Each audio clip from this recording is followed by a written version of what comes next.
సదాశివసమారంభాం వ్యాసశంకరమధ్యమాం అస్మదాచార్యపర్యంతాం వందే గురుపరంపరాం.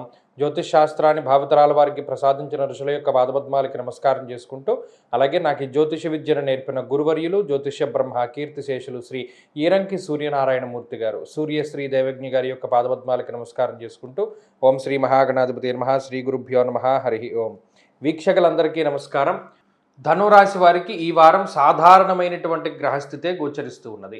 ప్రత్యేకించి అష్టమంలో ఉండేటువంటి శుక్రుడు, అలాగే చంద్రుని యొక్క బలం మాత్రమే ఈ వారంలో కనబడుతూ ఉన్నది.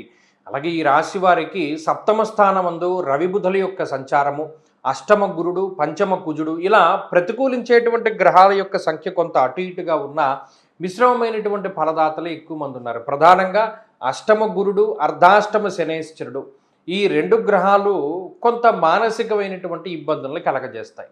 మరి ముఖ్యంగా చోరాగ్ని నృపభీతిశ్చ అన్నారు. అంటే ఏదైనా వస్తువులు ఎవరైనా దొంగిలిస్తూ ఉండడమో, లేదా ఇంటి దొంగ అంటారు. అంటే చాలా కాలంగా చాలా వస్తువులు పోయాయి, కానీ ఎప్పుడూ మీరు పట్టుకోరు. ఈసారి మాత్రం మీకు సంబంధించినటువంటి ముఖ్యమైన వస్తువులు కనబడకుండా పోయినప్పుడు, గతంలో కూడా ఇలాగే చాలా పోయాయి అనేటువంటి విషయాన్ని మీకు ఈ గ్రహస్థితి దృష్టికి తీసుకొస్తుంది.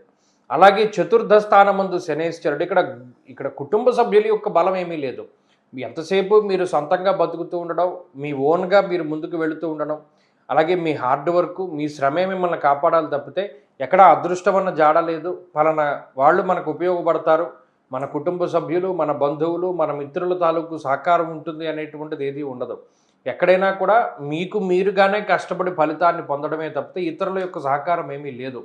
ఇంకా చెప్పాలి అంటే ఇతరులు మీ మీద బురద జల్లుతూ ఉంటారు. వీరిని ఎప్పుడు ఏమందామా, ఎలా మాట్లాడదామా, లేకపోతే వీరిని ఏ విధంగా మనం దూషిద్దామా, ఎలా వీరు ఇబ్బందుల్లో పడతారు, మనం కొంచెం వెకిలిగా మాట్లాడదాం అనేటువంటి వాళ్ళు ఎక్కువ మంది ఉంటారు. కానీ సాధ్యమైనంత వరకు మీకుండేటువంటి శక్తి, ఇంటర్నల్గా ధనురాశికి ఒక శక్తి ఉంటుంది.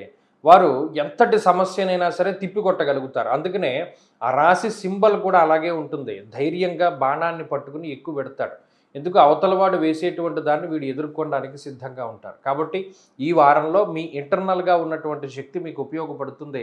ఖచ్చితంగా మిమ్మల్ని మీరు డిఫెండ్ చేసుకోగలుగుతారు. ధనురాశి వారు ఈ వారంలో మరింత అనుకూలమైనటువంటి ఫలితాలని సాధించడానికై ఎక్కువగా దత్తాత్రేయ స్వామి వారి యొక్క ఆరాధన చేస్తూ ఉండడం చెప్పదగినటువంటి సూచన. ఈ వారంలో కలిసి వచ్చేటువంటి రోజు సోమవారంగా చెప్పవచ్చును. అదృష్ట సంఖ్య 1, అదృష్ట వర్ణము తెలుపు. తదుపరి మకర రాశి.